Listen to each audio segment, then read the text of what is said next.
تصور وکړه داسې انسان چې ټلیفون ته لاس وروړي او یوازې له خبرو سره خلک وهڅوي چې د خلکو شرکتونو محرمانه معلومات ورکړي.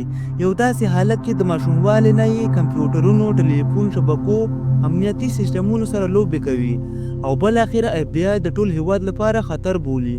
کوین مینټیک هغه هیکر چې نړۍ ته یې ښودله امنیت یو خیال دی. کوین مینټیک 1963 کال کې د اګست په 6 د لاس انجلیس په ښار کې وزګید.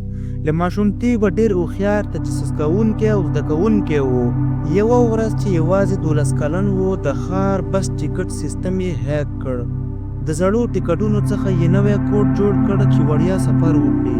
دا یې لومړی هیک و، خو وروستی نه و. کوین یوازې کمپیوټر نه کاروه بلکې سوشل انجینرینګ مهارت یې، یعنې داسې خبرې، چلونه او دروغ یې کارول چې خلک مجبور کړي پټ معلومات ورکړي، لکه پاسورډ، کار نوم یا لاک ان کوډونه. د ډیرو مشهورو شرکتونو سیستمونه یې هیک کړل، لکه ډیجیټل تجهیزاتو شرکت آی بی ایم، نوکیا، مایکروسافت، د امریکا عدالي وزارت، حتی دفاع وزارت او ناسا سیستمونه. د هیڅ کله پیسې نه غلا کولې، یوازې دا ښودله چې دا سیستمونه څومره کمزوري دي. د امریکا استخباراتو ته دا هیکونه بیخي ډیر شول. اف بی آی د هغه نیولو لپاره یوه خاصه ډله جوړه کړه. کوین پټ ژوند درلود، نه ټلیفون، نه کور، نه انټرنیټ. ځای یې همیشه بدلو، خو بیا بل هیکر د هغه ځای تعقیب کړ، اف بی آی ته یې معلومات ورکړ. په 1995 کې اف بی آی هغه ونیو او د هغه کمپیوټر کې داسې کوډونه وموندل چې حکومت یې حیران کړ. په جیل کې کوین ته نه ټلیفون ورکول کېده، نه کاغذ یا قلم، ځکه قاضي ویلي و که دا انسان یوازې ټلیفون پیدا کړي، کولی شي د امریکا امنیت سیستمونه ودروي. نږدې 5 کاله بندي و، 8 میاشتې یوازیتوب کې تېرې کړې. له جیل راوتلو وروسته کوین نوی ژوند پیل کړ. د خپله امنیتي کمپنۍ جوړه کړه، کتابونه یې ولیکل او حکومتونو ته یې مشورې ورکولې چې څنګه هیکران نه خوندي پاتې شي. هغه له اف بی آی تر ټولو مطلبو کسانو څخه و، خو وروسته یې همغه اف بی آی سره کار پیل کړ. نمبر 2 ګیری مکنن د نړۍ تر ټولو لوی پوځي هیکر بلل شوی دی. یوازې له خپل کور کمپیوټر څخه یې د امریکا 90 کمپیوټرونه هیک کړل. د ناسا پینټاګون کمپیوټرونه هیک کړل او ځینې تر څو ورځو فلج کړل.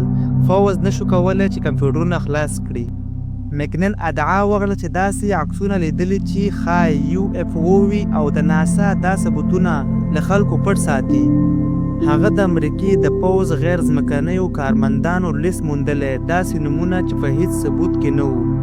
د کمپیوټرونه هیک کړي، خو هیڅکله یې پیسې نه دي غلا کړي. یوازینی هدف یې دا و چې حکومت پټ رازونه پیدا کړي یا ښکاره کړي. د امریکا له لوري تر ټولو خطرناک صابر مجرم لقب ترلاسه کړي او غوښتل یې چې 60 کاله بند ورته ورکړل شي.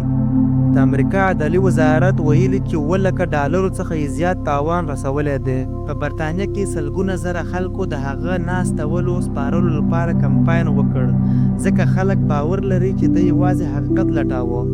مکنن یوه ناروغي درلوده چې هغه غیر معمولي تمرکز او تجسس لامل ګڼل کېده.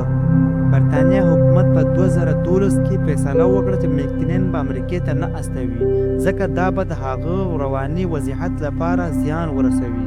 ستاسو د لایک او سبسکرایب ډیره مننه. ستاسو ملاتړ موږ ته ډیر اهمیت لري. تر بلې ویډیو پورې الله مو مل شه. خدای پامان.